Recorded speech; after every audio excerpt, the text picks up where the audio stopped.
18 horas. Notícias de Manaus, Amazonas, Brasil e do mundo.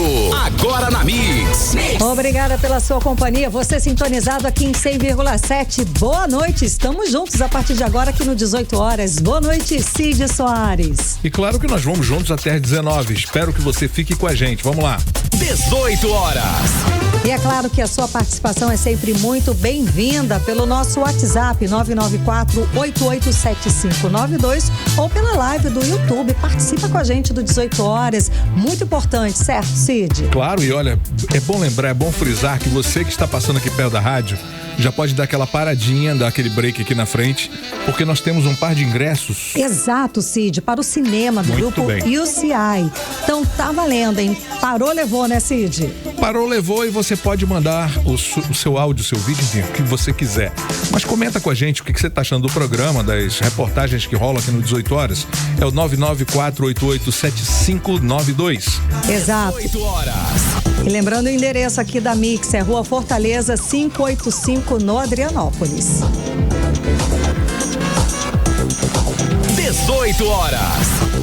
E vamos aos destaques de hoje do 18 horas. Mais um escândalo na saúde pública do Amazonas. Polícia descobre quadrilha que desviou pelo menos 1,5 tonelada de medicamentos. Segundo a polícia, além dos medicamentos, a quadrilha desviava insumos como luvas e até soro fisiológico. 1º de maio é marcado por protestos contra o governo do Amazonas. Autorizado um empréstimo de mais de R$500 milhões para a Prefeitura de Manaus. 18 horas. Esses e outros destaques a partir de agora, no 18 horas de hoje, dia 1º de maio, e o ano é 2024. 18 horas. 6 horas, 2 minutos agora, mais um escândalo no sistema de saúde aqui do Amazonas. Agora é o de roubo de medicamentos. Mais de 1,5 tonelada de medicamentos e de insumos hospitalares da saúde pública do Amazonas estavam nas mãos de uma organização criminosa que desviou medicamentos de hospitais públicos do estado. É roubo para tudo quanto é lado na saúde pública aqui do Amazonas. Não tem outro jeito de explicar isso. Bom, por isso o sistema de saúde está colapsado. Nesse caso de hoje, 3 homens responsáveis pelo desvio de medicações foram presos. A repórter Nathalie Moraes acompanhou o caso, está ao vivo aqui com a gente, traz mais detalhes a respeito do assunto. Boa noite, Nathalie. Então, as investigações que resultou aí nessa operação de hoje começaram há um mês, não é isso? Boa noite. Boa noite, Karime, Cid, ouvintes do programa 18 horas que estão nos acompanhando aí nesse feriadão.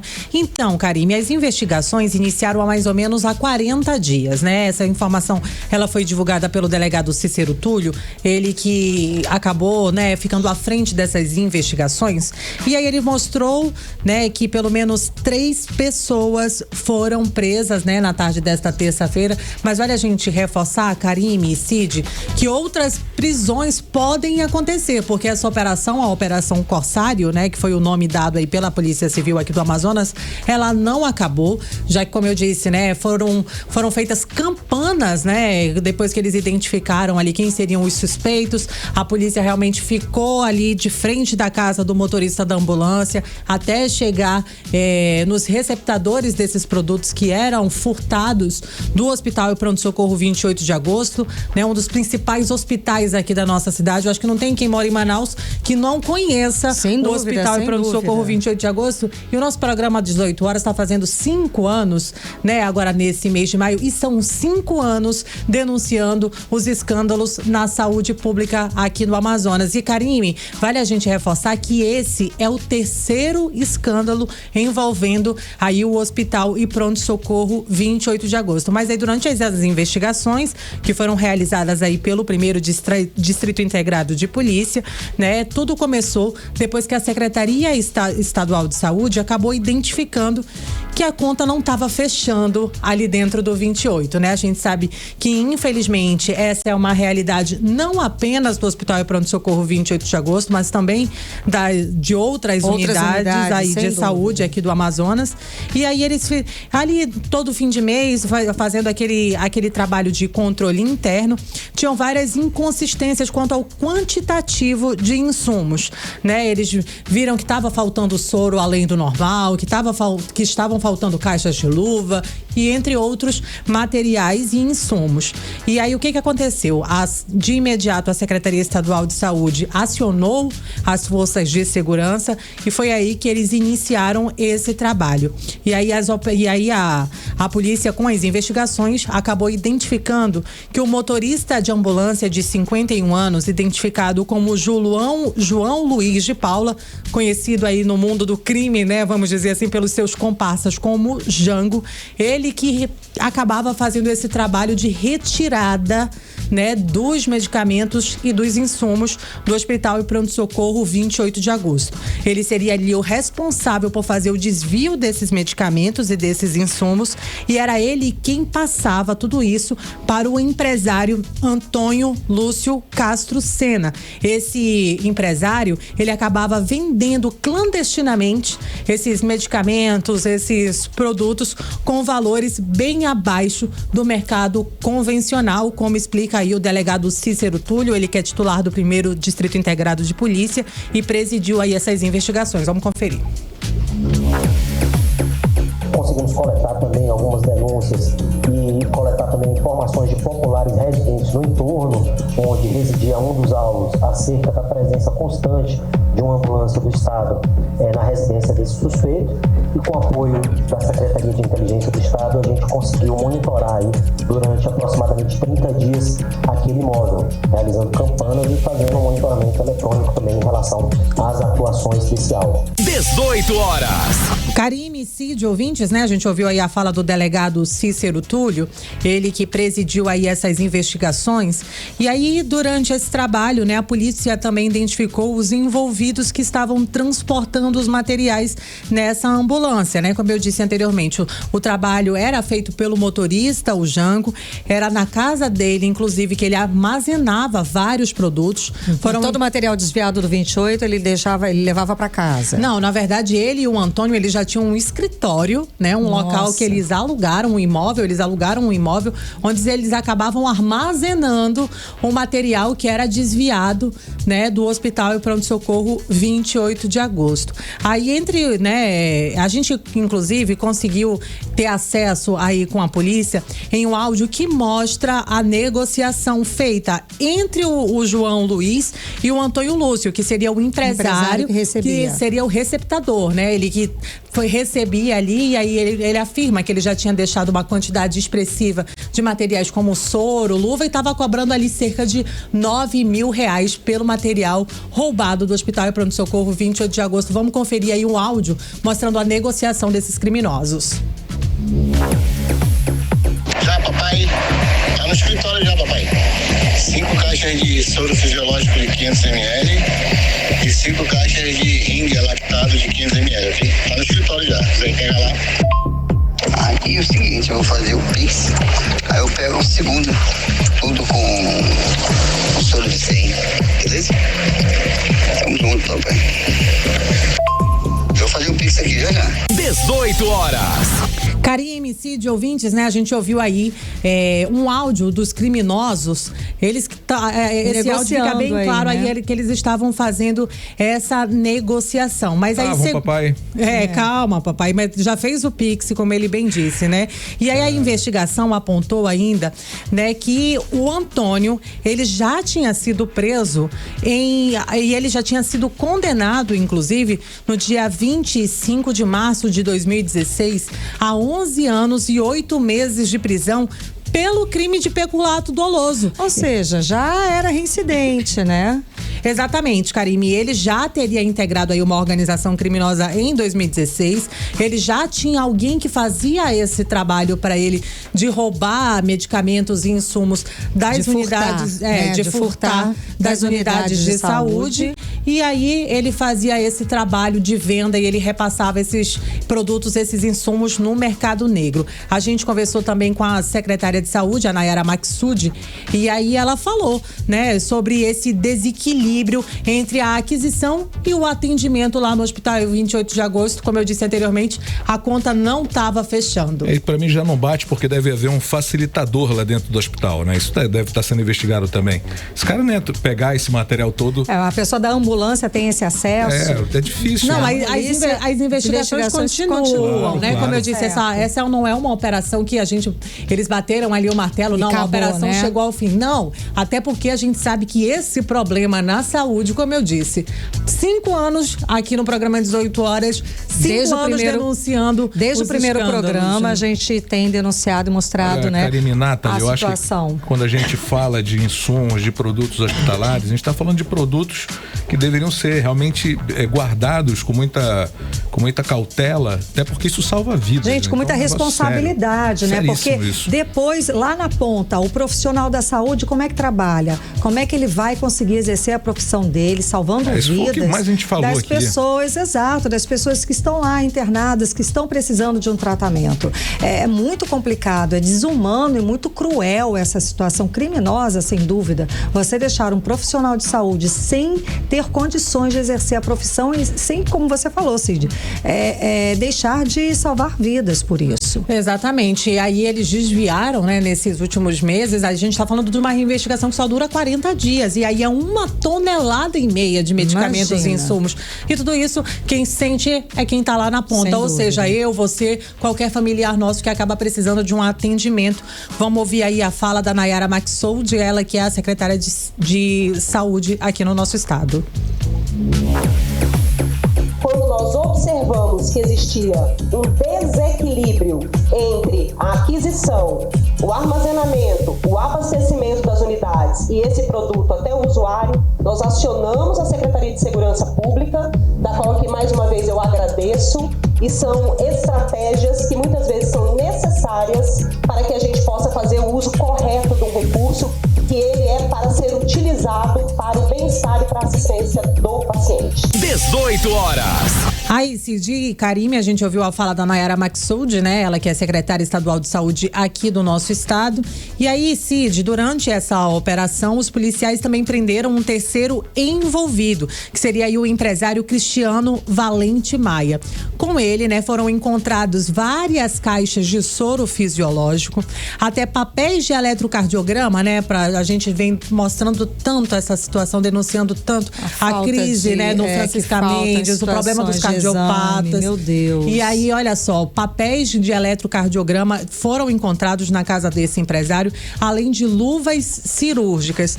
E aí, aquela situação, né, o delegado-geral da Polícia Civil aqui do Amazonas chamou a atenção exatamente para essa situação, que esse material desviado faz falta no atendimento. Até a ambulância, imagina, uma ambulância que faria ali o transporte de uma pessoa, de um paciente, ela estava sendo utilizada para desviar os insumos dentro do Hospital 28 de Agosto da Secretaria Estadual de Saúde. Vamos ouvir aí a fala do delegado Bruno Fraga, ele que é delegado-geral da Polícia Civil.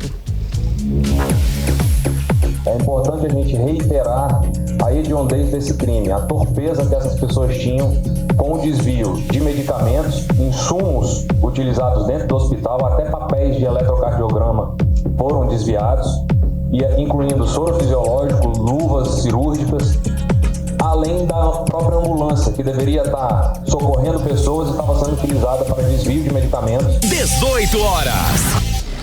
Então, Cid, Karime, segundo as investigações, né, esse empresário aí, o Cristiano Valente, que estava armazenando esses produtos, ele tinha inclusive o objetivo de mandar todo esse material para os municípios do interior aqui do Amazonas. Agora vale a gente reforçar que essas investigações elas vão continuar para tentar identificar quem eram essas pessoas envolvidas de dentro do hospital que acabavam facilitando aí a entrada desse motorista que conseguia fazer a retirada desse material. Os autores, eles foram flagranteados pelos crimes de organização criminosa, furto qualificado, peculato doloso e também pela receptação qualificada, e eles devem ficar, é claro, à disposição aí da Justiça do Amazonas, e a gente espera que eles possam pagar caro por isso, que a Justiça seja forte, seja feita, porque um deles estava solto de novo, cometendo o mesmo crime. O Antônio, ele foi condenado a 11 anos e 8 meses de prisão em 2016 e ele continuou solto, cometendo o mesmo mesmo crime lesando a saúde pública do estado do Amazonas. E tudo isso custa vidas, né? A gente não está falando de uma vida, a gente está falando de várias vidas. A punição no Brasil é muito branda, as leis estão muito facilita, soltas, né? Facilita, é isso, Nathalie. Essas baratas lá de dentro do hospital que facilitaram a vida desse vagabundo, desse motorista, já devem estar se batendo, é só prestar atenção que vão achar. Agora, ainda bem que a polícia, muito obrigada pelas informações, Nathalie Moraes, e boa pelo noite. Menos, boa noite, a polícia agiu corretamente, claro. A Secretaria de Saúde está aí fazendo o papel dela, louvável o trabalho desses profissionais de saúde, né, Cid, lá na ponta, que apesar de todas essas situações adversas, de falta de insumo, de falta de medicamentos, estão lá se doando, se dando, responsáveis, trabalhando para salvar vidas, e que aí a gente percebe agora mais um capítulo, mais uma dificuldade desse profissional de saúde que está lá no 28 de agosto, trabalhando, honrando a profissão, salvando a vida das pessoas que precisam. Só que da outra ponta, o que a gente vê? Mais um crime envolvendo a saúde pública da gestão do estado do Amazonas, da gestão de Wilson Lima, que o que a gente sabe que não tem controle, né? O que a gente percebe é que não tem controle dessa gestão como um todo, de uma esfera maior, e é por isso que tem corrupção, sim. Os roubos são comuns na Secretaria de Saúde, a gente já anunciou, já denunciou, já noticiou vários aqui no programa. A saúde pública do Amazonas agora é caso de polícia, literalmente. Bom, eu volto a repetir, quem rouba a saúde pública contribui diretamente aí para o sofrimento de pacientes nos hospitais e até para a morte de muitos. Espero que nem a mãe ou um parente desse cara, desse motorista sem vergonha, passe dos por empresários, isso, né? das pessoas envolvidas. Isso é uma cretinice, cara. Roubar a saúde é uma coisa estúpida. Deveria ser crime hediondo, sem direito à fiança. Exato. E claro, né? Tem que punir mesmo, de verdade. Pois é, porque essa certeza da impunidade facilita. A pessoa volta, tá aí, ele é reincidente, foi acusado, foi do mesmo crime. Não tem por onde fugir, gente. Aí, de novo, comete outro crime. E vou aqui reforçar o valioso trabalho dos profissionais da saúde do 28 de agosto, que apesar disso tudo, de todo esse contexto, da má gestão, dos roubos e de tudo que acontece, estão lá trabalhando, honrando a profissão, salvando vidas. Agora, o que do lado de cá, na outra ponta, o governo do estado deveria ter um controle mais rígido e eficiente dos estoques para identificar esse desvio rápido, de imediato, porque parece que demorou muito tempo, não é? A saúde pública do Amazonas é um poço sem fundo. Vou lembrar aqui que o governo do Amazonas jura de pé junto que gastou mais de 5 bilhões de reais no ano passado na saúde pública do estado do Amazonas. E o que a gente vê, a realidade é outra, tá? A central de medicamentos está desabastecida, os hospitais estão sem material cirúrgico, falta tudo, de remédios, dos remédios mais simples até de pirona, até os exames para fazer cateterismo. E quem sofre, né, Cid, mais uma vez com tudo isso, são os pacientes e os familiares, porque o governador mesmo, os gestores ali, lá na cúpula, parece que não estão nem aí. É isso. 18 horas. Olha, hoje, 1º de maio, Dia do Trabalhador, profissionais da educação no Amazonas realizaram um protesto na frente da Arena Amadeu Teixeira, ali no bairro de Flores, zona centro-sul de Manaus. Então, Cid, eles exigem o pagamento da database, que deveria ter sido feita aí no dia 1º de março para os professores da rede estadual e no dia 1º de abril para os professores da rede municipal aqui de Manaus. A gente falou sobre esse assunto hoje e ontem, né, na edição de ontem, e hoje voltamos a esse assunto em pauta, porque eles fizeram essa manifestação que você falou lá na Arena Amadeu Teixeira. Quem acompanhou o assunto é o repórter André Meirelles, que está ao vivo aqui com a gente. André, boa noite, André. Bom, o ato reuniu, apesar da importância, ele reuniu poucos trabalhadores, não é isso? Conta mais pra gente. Boa noite. Muito boa noite, Karime. Boa noite, Cid. Boa noite aos ouvintes. Isso foi um movimento aí com menos de 20 pessoas, né? O ato foi convocado pelo Sindicato dos Professores e Pedagogos do Amazonas neste feriado 1º de maio, né? Que é comemorado aí o Dia do Trabalhador, e o coordenador jurídico do sindicato, que é o Lambert Melo, durante o protesto, hoje pela manhã, ele disse que não há motivos para celebrar a data diante da falta de respeito aí do governador do Amazonas para com os professores. Vamos, inclusive, acompanhar essa fala dele. Os trabalhadores, professores e pedagogos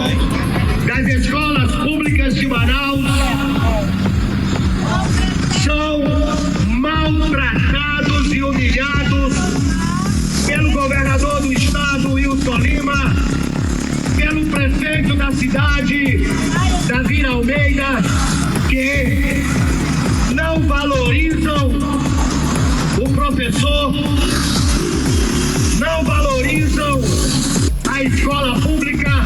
18 horas. Tá, então, Karime e Cid, a gente ouviu aí a fala do Lambert Melo, que é coordenador jurídico do sindicato, né? Foi um ato aí que reuniu representantes em defesa dos servidores do Estado e também do município, né? E segundo ele, o Lambert Melo, os servidores da SEDUC exigem aí 20% de reposição salarial, enquanto os servidores da CEMEDES cobram um aumento de 1,85% com base no IPCA, que é o Índice Nacional de Preços ao Consumidor Amplo, né? Essa proposta do Executivo Municipal de 1,25% foi retirada, inclusive, de votação na Câmara Municipal aqui de Manaus pelo líder do prefeito na casa, o Eduardo Alfaia, né? Depois de uma intensa mobilização da categoria contra a medida. Inclusive, o Lambert Melo, ainda durante esse ato hoje pela manhã, em frente ali à Arena Amadeu Teixeira, explicou mais sobre essa situação. Vamos acompanhar. Já faz 2 meses que venceu a nossa database e o governador Wilson Lima não paga, e o prefeito Davi Almeida não paga o aumento salarial dos professores, não paga o aumento salarial dos trabalhadores da educação. E esse é um dos motivos que nós estamos aqui na rua hoje, nesse 1º de maio, nesse feriado, protestando, reivindicando. 18 horas. Tá, então a gente conferiu a fala do Lambert Melo, né?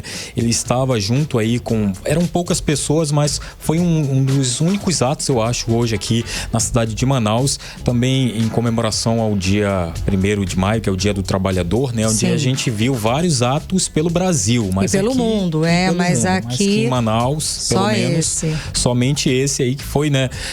Uma luta aí que já vem acontecendo durante a semana, e o 18 horas sempre está trazendo aqui essa situação aí dos professores que estão lutando aí pelos seus direitos, né? Uma nova proposta, inclusive, ainda não foi encaminhada para análise das comissões da Câmara Municipal de Manaus, e os professores, eles vivem uma indefinição sobre esses reajustes, né? O dirigente sindical, ele informou que os servidores da CEMEDES, SEDUC, vão realizar ainda uma Assembleia Geral e, inclusive, não tem uma previsão ainda da data, né, para definir essas ações mais contundentes pelo pagamento dos reajustes, mas é o que a gente vai continuar acompanhando aqui, Karime, Cid, sobre, né, essa possível data, né, que estão tentando ainda falar com representantes que ainda eles não conseguiram, né? E nem hoje, feriado, dia 1º, eles não pararam, estão aí nessa luta.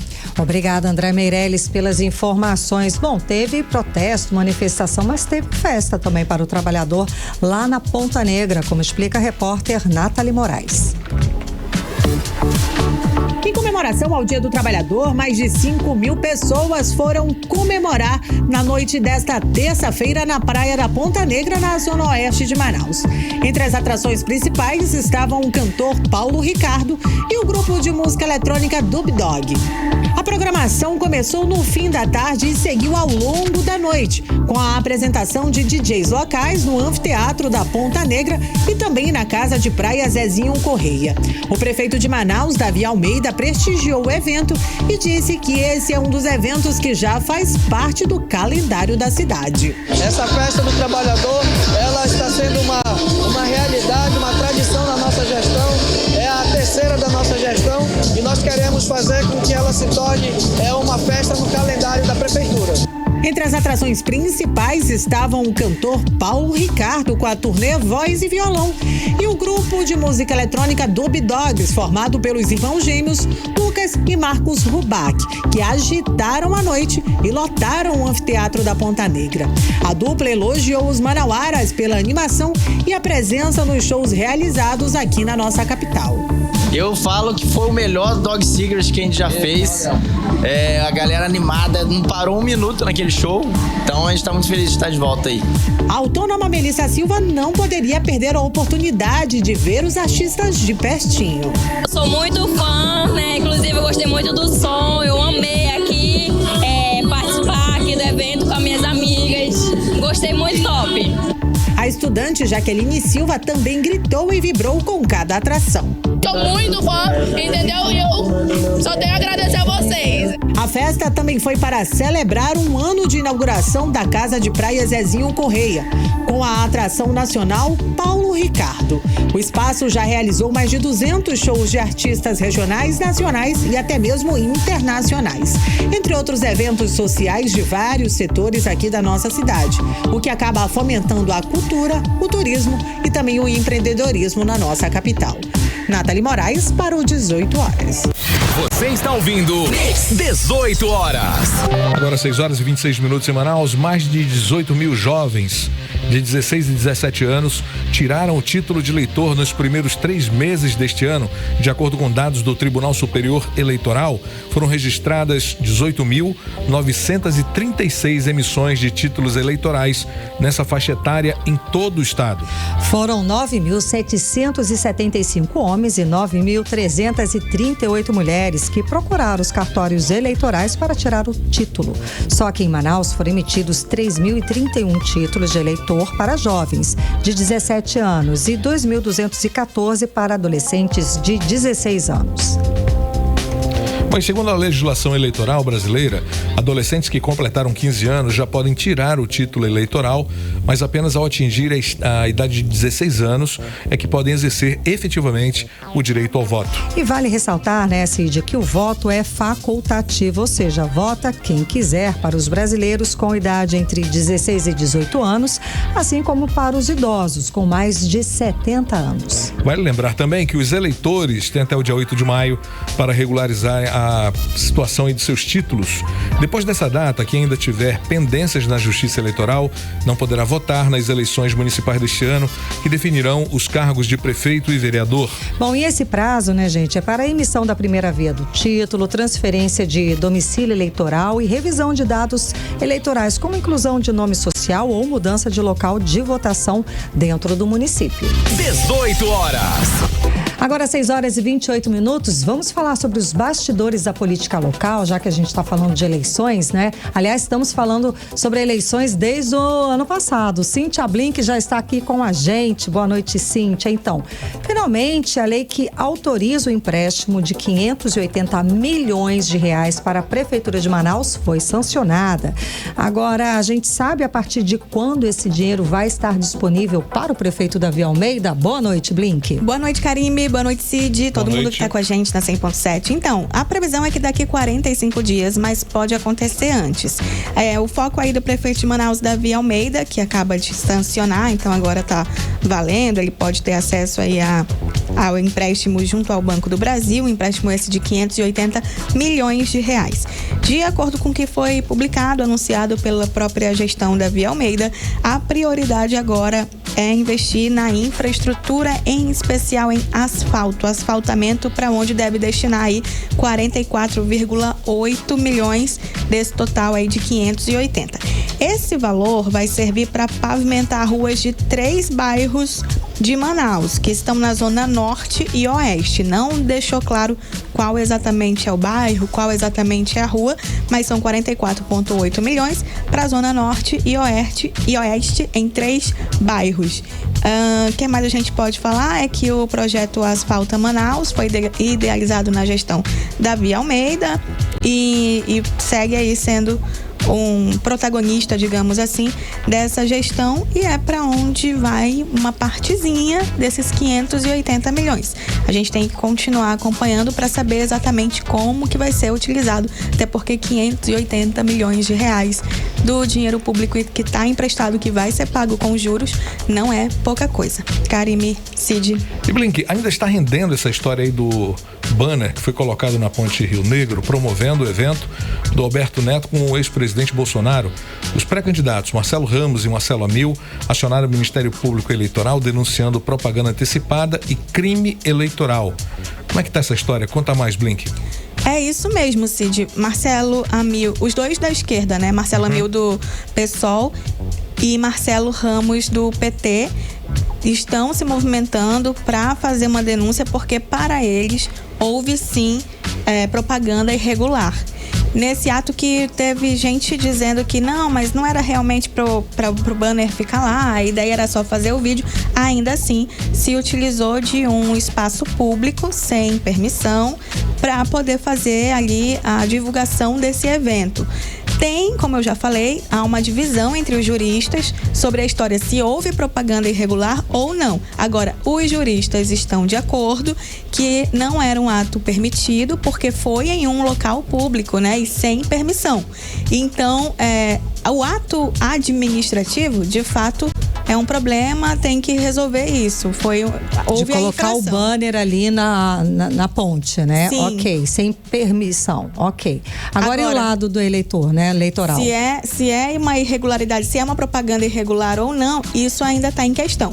É uma boa que eles levem esse assunto para o Ministério Público Eleitoral, porque a gente começa a discutir o que pode e o que não pode, porque em teoria a lei fala, mas é tudo tão subjetivo que fica difícil, né, saber até onde vai, até onde não pode ir, por que aqui é permitido, por que quem está em um cargo, por exemplo, pode fazer ações que não configura exatamente uma promoção enquanto pré-candidato, mas ao mesmo tempo a gente sabe que na prática tem uma força sim, utilizar a máquina, né? Então, é muito eu acho que tem muito confuso, né? Essa conversa sobre esse assunto de o que pode e o que não pode dentro da propaganda eleitoral, especialmente nesse momento que são pré-candidatos. E puxando aí, ainda nesse momento, muita polêmica a respeito do assunto. Hoje, no ato do Dia do Trabalhador, o presidente Lula pediu voto para Boulos, que é pré-candidato à Prefeitura de São Paulo. E isso revoltou os outros pré-candidatos que denunciaram aí por crime eleitoral. Aí cai na mesma polêmica, uma questão de interpretação. Como é que fica? Então, eu conversei com o presidente da Comissão de Direito Eleitoral da OAB Amazonas, que é o Fued Neto, advogado, e ele falou que nesse caso do Lula teve um ato que beneficiou o Boulos. Então, Boulos responde pelo ato do Lula. Foi o Boulos quem falou? Não, foi o Lula quem falou. Mas quem foi beneficiado? O Boulos. Portanto, ele também é responsabilizado. O Lula é responsabilizado, mas o Boulos também. Inclusive, ele até adianta pra gente assim, né? Que a mesma coisa pode acontecer aqui se Bolsonaro, quando vier para Manaus agora na sexta-feira, também pedir abertamente votos para Alberto Neto. Então ele pode fazer a mesma fala do Lula, enquanto o Lula fez para o Boulos, Bolsonaro pode fazer semelhante ali para Alberto Neto e vai configurar um ato de propaganda irregular. Quem vai responder por isso? Além do próprio Bolsonaro, se ele fizer, né, gente, estou aqui trabalhando com suposições, o Alberto Neto, que é quem se beneficia dessa ação de Bolsonaro. Então, é difícil. Claro que aí tem que ouvir também a defesa do Boulos, né, a defesa de Alberto Neto. Como eu disse, é assunto que rende. Acho que dá pra gente conversar um tempo sobre isso, mas tá todo mundo de olho. Porque assim, o resultado dessas ações iniciais, pelo menos essa de Boulos, lá vai gerir todas as outras ações daqui por diante até ao fim da pré-candidatura. Afinal de contas, ninguém vai querer errar ou prejudicar o seu candidato. Como, por exemplo, agora que vai vir o ex-presidente Bolsonaro.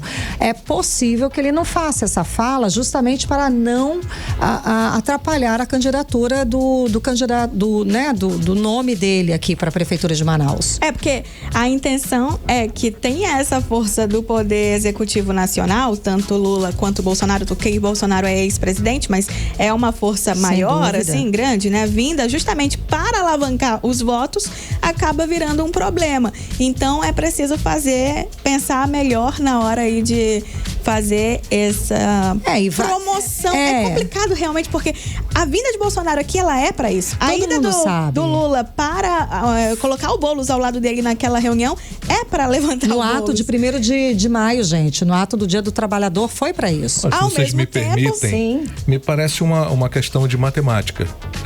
Matemática eu não sou boa, hein? Não, nem precisa. É só uma questão de matemática. Ver se o peso da fala vale a pena se pagar uma multa. Então, se tem dinheiro pro negócio, é isso, cara. Também é investimento. Tá valendo. Claro. Você tá valendo. Se bem, porque também. Mas como é que faz esse cálculo? Faz o cálculo dependendo do valor da multa. Não. Por isso que eu tô falando. Mas como que faz o cálculo do impacto? Perdão, cara. Sim. O impacto se vai ser bom, positivo ou negativo. É aí que cai toda a subjetividade da coisa. Pois mas e se você tá trazendo um ex-presidente, se tá levando o presidente para uma fala, você já sabe que tem um peso. Se valer a pena, paga-se a conta, não tem problema. Bom, de qualquer forma, hoje o assunto dos noticiários foi exatamente essa fala do presidente Lula em relação a Boulos. Querendo ou não, o Brasil inteiro ficou sabendo que ele é o candidato cai no conhecimento geral, acho que vale a pena pagar uma continha dessa. Pode ser que seja, Pode ser um cálculo que faz sentido pro partido. Claro. Exato. Que vale a pena pagar. Como falaram sobre o anúncio na ponte, né? Que o anúncio na ponte pode juridicamente ter dado algum problema, mas no marketing foi tudo bem, porque tá todo mundo sabendo que o Bolsonaro estará em Manaus. Pronto, e que ele veio apoiar o candidato dele. A mensagem. Mas de qualquer maneira, a gente conhece as estratégias de cada pré-candidato e se faz sentido pra você votar em alguém que tá disposto a esse tipo de coisa. Então. Tudo vale em campanha política. Porque a gente tem dois momentos, né? A campanha política em si e depois a gestão. Eu acho que agora é fazer o nome das pessoas ficar conhecido, de repente, pela estratégia deles. Qual é a diferença entre um pré-candidato e uma influencer qualquer? Pronto, também tem isso. Tem esse caminho. Daqui a pouco eles abrem OnlyFans. Eu acho que... eu acho que ninguém compraria, mas... ninguém compraria.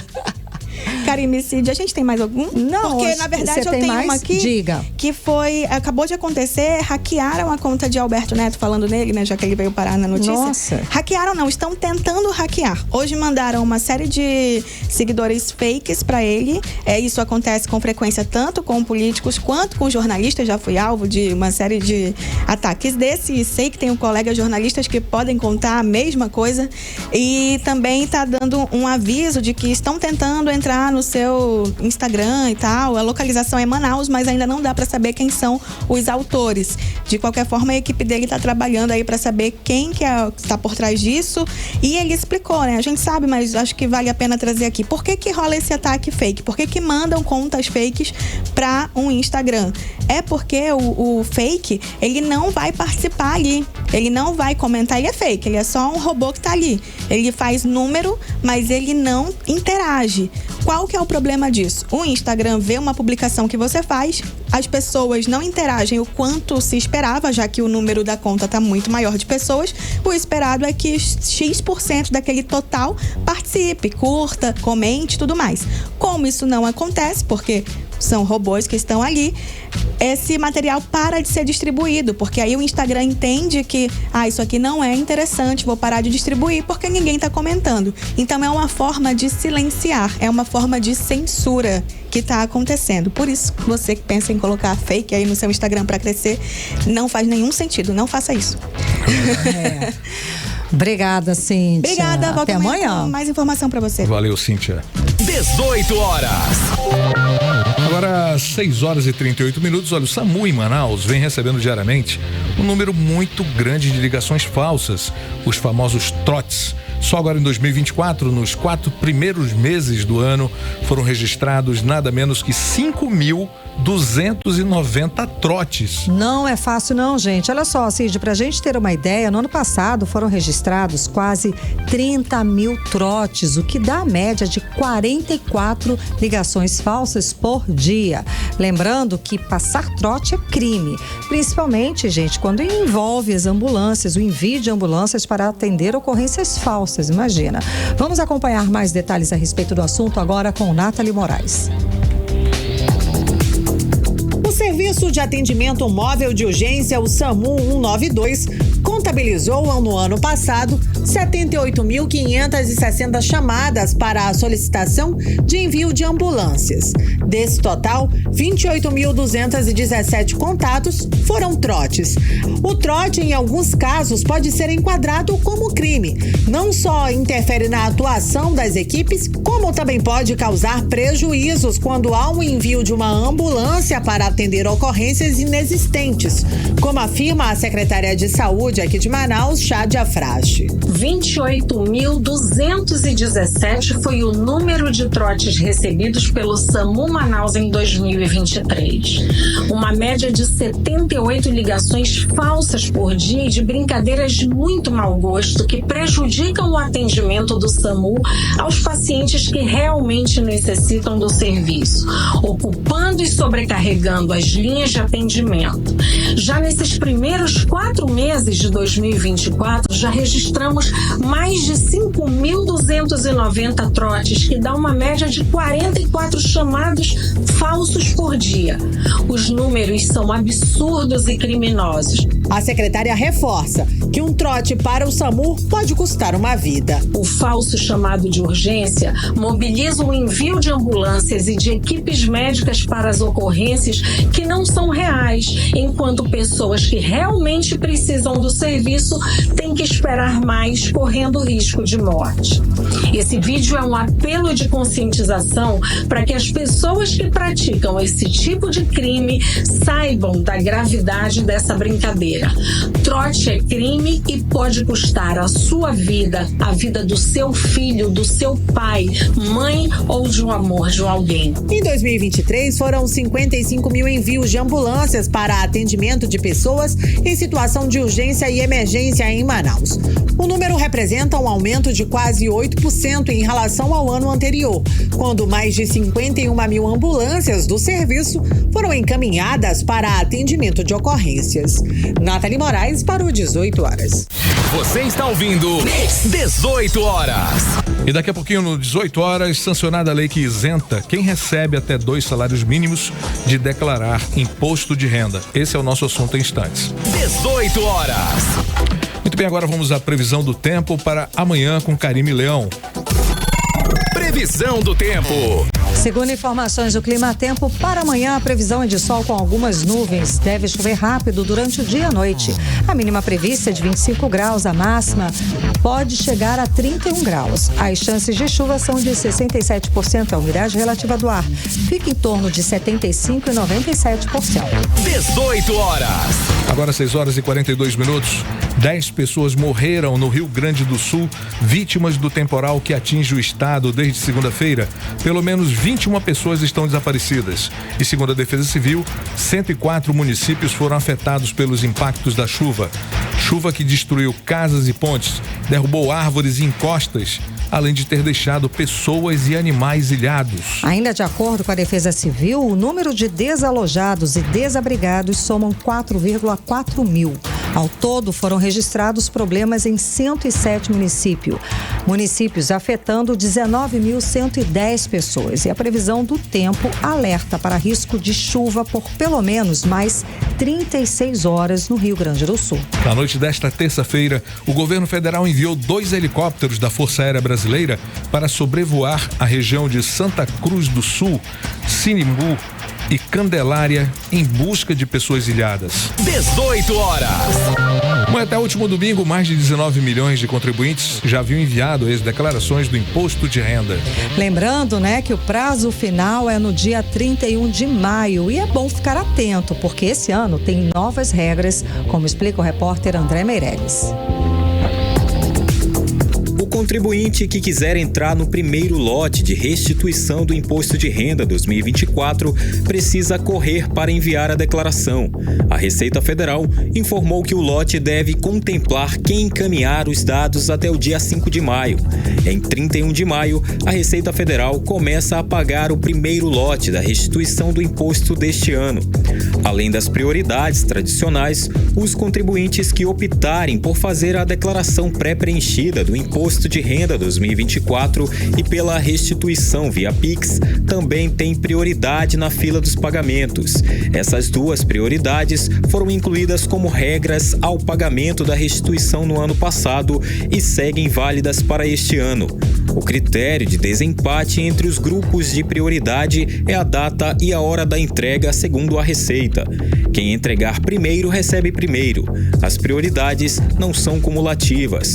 A economista Michele Aracati explica a lista de prioridades. Quem tem direito à restituição do imposto de renda são as pessoas cujo imposto pago foi maior do que deveria. Os critérios que garantem a prioridade aos cidadãos são os seguintes: pessoas idosas a partir de 60 anos, pessoas com deficiências, professores cuja fonte principal de renda seja o magistério. Neste ano, a temporada de envio de declarações começou em 15 de março e vai até o dia 31 de maio. A Receita explica que todo lote de restituição pode abranger os grupos prioritários a depender de quando os contribuintes fizeram o envio do documento. Embora o primeiro lote costume ser direcionado aos grupos prioritários, contribuintes que não fazem parte da lista também podem receber o dinheiro na primeira leva, mas só se entregarem a declaração com antecedência. A economista Michele Aracati explica a importância de declarar o imposto de renda. O imposto de renda, ele é dever do cidadão que teve rendimento acima de 30.639,90. Ele é obrigado a declarar, pois caso ele não declare, ele fica sujeito ao pagamento de multa e o seu CPF fica irregular em relação à Receita Federal. E isso complica muito a vida do contribuinte. Então, se ele está nessa condição de declarar o imposto de renda, ele deve prestar atenção no prazo, pois nós estamos aí no último mês para a declaração do imposto de renda de 2023. No ano de 2024. A Receita deve liberar o primeiro lote para consulta em 24 de maio. Depois disso, vão ser mais 4 lotes, sempre no último dia útil do mês. O prazo de envio da declaração começou em 15 de março e vai até o dia 31 de maio.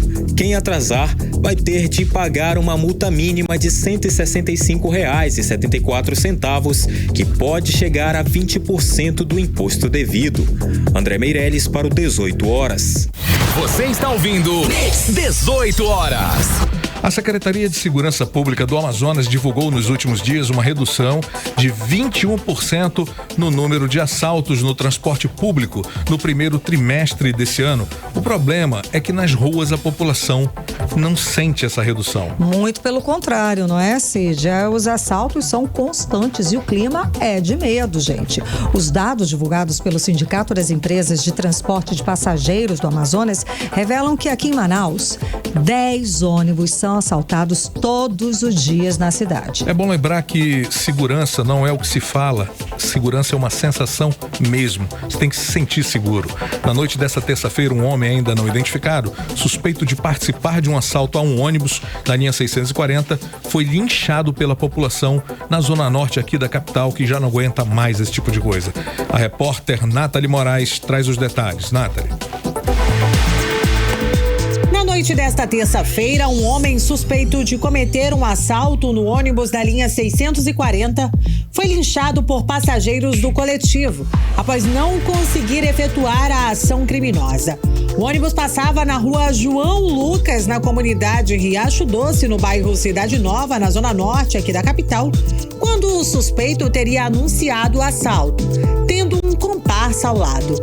Cansados com essa insegurança, os passageiros reagiram e imobilizaram os 2 homens. Um dos criminosos morreu no local e o outro foi encaminhado para o Hospital e Pronto-Socorro Platão Araújo. A equipe do Departamento Técnico-Científico da Polícia Civil e o Instituto Médico Legal foram acionados para fazer a perícia e a remoção do corpo. Os dados divulgados pelo Sindicato das Empresas de Transporte de Passageiros do Amazonas indicam que todos os dias cerca de 10 ônibus são assaltados aqui em Manaus. As linhas de ônibus que mais registram assaltos foram as linhas 560, que tem o início do itinerário no Terminal de Integração 4, vindo pelas principais ruas do centro de Manaus. Foram mais de 20 ocorrências somente nessa linha nos 3 primeiros meses de 2024, seguidas das linhas 652 e 640, a linha que teve esta ocorrência na noite desta terça-feira. Esse relatório, com o balanço da segurança, são encaminhados mensalmente à Secretaria de Segurança Pública aqui do estado, como explica o presidente do Sinetran, César Teixeira. Lembrando que o Sinetran todo mês encaminha para a Secretaria de Segurança Pública relatórios circunstanciados das ocorrências e, inclusive, imagens das ocorrências para ajudar na identificação dos criminosos. Nathalie Moraes para o 18 horas. Você está ouvindo 18 horas. Muito bem, agora faltando 10 para as 7, vamos direto aqui para saber como é que fica tempo e temperatura para hoje com Karime Leão. Previsão do tempo. Segundo informações do Clima Tempo, a previsão é de pancadas de chuva durante a noite e a madrugada. As chances de chuva são de 64%. A mínima prevista pode chegar a 25 graus. E a umidade relativa do ar gira em torno de 72% e 97%. 18 horas. E o comércio varejista deve movimentar 13,23 bilhões de reais em vendas para o Dia das Mães, um aumento de 3,5% em relação ao ano passado. A previsão é da Confederação Nacional do Comércio de Bens, Serviços e Turismo. Com essa expectativa aí, o volume de vendas vai ser o mais elevado desde 2015. O Dia das Mães é a segunda principal data comemorativa no calendário do varejo, atrás apenas do Natal. 18 horas. Olha, o Centro de Bionegócios da Amazônia, CBA, apresentou o projeto CBA Conecta para representantes de empresas do Polo Industrial de Manaus nesta segunda-feira. E o objetivo, Cid, é estimular parcerias entre o CBA e as indústrias, visando soluções e negócios na área da bioeconomia. Vamos acompanhar mais detalhes agora com André Meirelles. Durante o encontro no CBA, Centro de Bionegócios da Amazônia, nesta segunda-feira, o diretor-geral do CBA, Márcio Miranda, apresentou o portfólio de serviços do centro e os projetos aptos a receber investimentos da Lei de Informática. Marcos Miranda enfatizou o desejo de envolver os empresários do PIN, Polo Industrial de Manaus, bem como atividades ligadas ao aproveitamento sustentável dos recursos da biodiversidade amazônica que podem ser realizadas nos diversos laboratórios e núcleos do CBA. Por exemplo, o açaí, né? Em grande medida hoje o mercado do açaí e da castanha está na polpa do açaí e na própria castanha, mas eles geram uma quantidade enorme de resíduos. Esses resíduos podem ser trabalhados para gerar bioinsumos, como por exemplo bioplásticos. Então, talvez a capa do seu celular, talvez o carregador do seu celular possa ter na sua composição bioplásticos oriundos, por que não, do açaí ou da castanha do Brasil. O encontro aconteceu na sede da SUFRAMA e contou com a presença de autoridades como o secretário da Economia Verde, Descarbonização e Bioindústria do MDIC, Rodrigo Hollenberg, o superintendente da SUFRAMA, Bosco Saraiva, o secretário de Estado de Desenvolvimento Econômico, Ciência, Tecnologia e Inovação, Serafim Corrêa, além de representantes do FIEAM, do deputado federal Sidney Leite e empresários do PIN. Rodrigo Hollenberg afirmou que o Ministério tem uma expectativa muito grande para o CBA. A área de bioeconomia é uma das áreas da nova política industrial, da missão número 5, é tema de uma iniciativa do G20 e o Brasil tem tudo para liderar uma bioeconomia planetária e a região amazônica tem tudo para liderar no mundo a bioeconomia. Para Bosco Saraiva, o projeto CBA Conecta tem o objetivo de tornar o PIN o maior polo de bionegócios do Brasil. O CBA é o nosso farol que está iluminando e indicando o futuro, apontando para o futuro, para que a gente possa nos tornar de forma efetiva o maior polo de bionegócios do Brasil. Será na Amazônia. André Meirelles para o 18 horas. Você está ouvindo 18 horas. 18 horas. Esporte.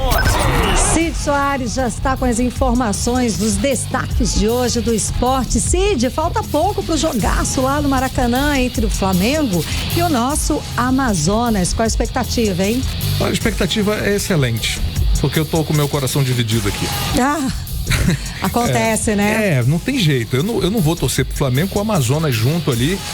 Isso não vai mudar muito a vida do Flamengo se perder um jogo desse, mas muda a história do Amazonas por completo se vence o Flamengo dentro de casa. Imagina isso. E eles se enfrentam aí pela primeira fase da Copa do Brasil nesta quarta-feira dentro do Maraca, 21h30 horário de Brasília, portanto 8h30 da noite aqui em Manaus. O duelo marca a estreia do Rubro Negro da edição de 2024 da competição. Sport TV e Premier vão estar transmitindo essa partida. O Flamengo vive um momento de estabilidade, que era com isso que eu estava contando, né? O Tite vem de 2 derrotas consecutivas, uma pro Bolívar e Botafogo, mas aí vem a boa notícia que muda todo esse ambiente do Rubro Negro. Mudou isso ontem, né? Uma notícia aí que não é muito boa para o Amazonas. Foi concedido efeito suspensivo pro Gabigol, e ele está relacionado pro jogo dessa noite. Então, um negócio... vai fazer bonito. Vamos ver o que vai dar, né? O Amazonas é estreante na Copa do Brasil e tirou o Independente Amapá e Maringá do Pará antes de pegar o Flamengo. A equipe de apenas 5 anos vem de 2 acessos seguidos no Brasileirão e disputa atualmente a Série B. Mas a Onça Pintada está a 4 jogos sem vencer. Além do estadual, que perdeu o título do Campeonato Amazonense para o Manaus, o time ainda não venceu na Série B. Perdeu a primeira para o Sport e empatou depois com o CRB. Bom, hora de falar também de um dos nossos ídolos, né, maiores aqui do Brasil. O mundo recorda nessa quarta-feira, dia 1º, o Dia do Trabalhador, 30 anos da morte do piloto Ayrton Senna. O convite do governo italiano, né, o ministro brasileiro das Relações Exteriores, Mauro Vieira, que participou de uma cerimônia em memória do nosso ídolo aí da Fórmula 1 no circuito de Imola, onde aconteceu o trágico acidente em 94. Na França, onde Senna tinha milhares de fãs, a imprensa segue prestando homenagens ao brasileiro.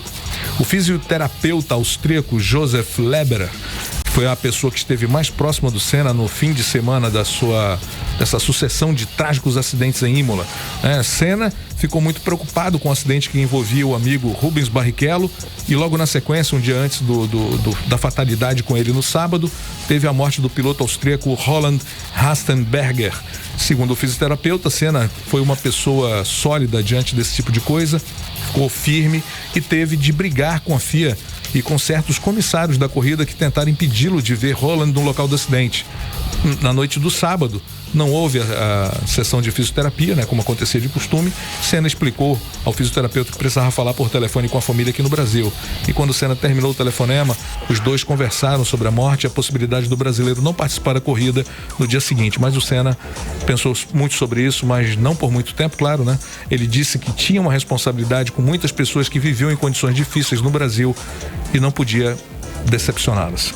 É isso que tínhamos por hoje. Grande Senna, fica a nossa homenagem ao um dos maiores atletas esportistas, nomes do esporte do Brasil, né? Cid Soares, obrigada pelas informações. Imagina, vamos junto. 18 horas. E a gente sabe que o Festival de Parintins está, né, com os dias, daqui a pouquinho já começa. Cid Soares é mestre no assunto, mas as festividades, digamos assim, já começaram. André Meirelles está aqui para contar os detalhes a respeito das festas que já estão acontecendo lá em Parintins, não é, André? Boa noite. Muito boa noite mais uma vez, Karim, Cid, ouvintes. A gente traz aí essas informações sobre a movimentação no turismo, né, que tem aquecido aí a economia no local. Ao menos ali 45 estabelecimentos cadastrados no Cadastur tiveram lotação máxima durante esse fim de semana agora nessas festas que estão acontecendo lá. Segundo dados da Amazonas Tour, o município espera também receber aí cerca de 120 mil turistas para o 57º Festival de Parintins, gerando média de 150 milhões de reais para a receita aí para o estado, né? Agora também a gente fala sobre mais uma informação aqui de Parintins. A Isabelle, né, a ex-BBB, ela participou ontem de um evento chamado Alvorada do Garantido, onde reuniu ali várias pessoas e também foi transmitida ali ao vivo, né, onde foi, né, cerca de 1 milhão de pessoas chegaram a assistir. Sucesso para ver Isabelle Nogueira, sem dúvida. Mas o assunto é esse aqui, ó. Os dirigentes dos bois bumbais Garantido e Caprichoso estão enfrentando uma forte pressão para que o Festival Folclórico de Parintins não inclua a disputa do item 9, né? Do item 9, que trata das Cunhã Iporangas, né? Justamente a Isabelle, para não rivalizar com a do Caprichoso. Que ela tá sendo aí a favorita e para não dar essa conotação. Que de repente o garantido ganhe. Por causa dela, né? Ganhou por causa de Isabelle. Então tem esse impasse. Esse assunto tá um impasse, tá uma polêmica, tem gente que concorda, tem gente eu que não regava, meu irmão. Pronto. Olha, meu irmão, isso é um item, tem que botar para disputar e fim gente, de papo. Como todo Elas vão dançar na arena. Concordo. Obrigada pelas informações, André. Vamos lá. 18 horas. Muito bem, faltando um minutinho para as 7 da noite. Vamos direto para o nosso editorial 18 horas. Editorial 18 horas.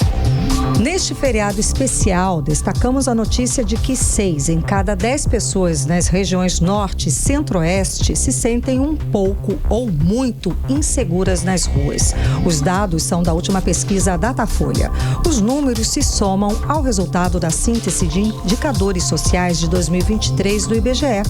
Ali, o Amazonas aparece como o segundo estado com maior índice dos que se declaram inseguros no bairro onde moram. E Manaus aparece em terceiro lugar entre as capitais. Hoje, no Dia do Trabalhador, esses tristes dados deveriam chamar a atenção das autoridades. Afinal, a falta de segurança, além da questão social, reflete-se na baixa geração de emprego e renda. Regiões seguras tendem a atrair mais investimentos. E regiões inseguras tendem a repelir ou a ter mais dificuldade de atrair novos negócios e detê-los. E um bom presente para o trabalhador é dar a ele uma oportunidade de trabalho decente e com bons salários. 18 horas.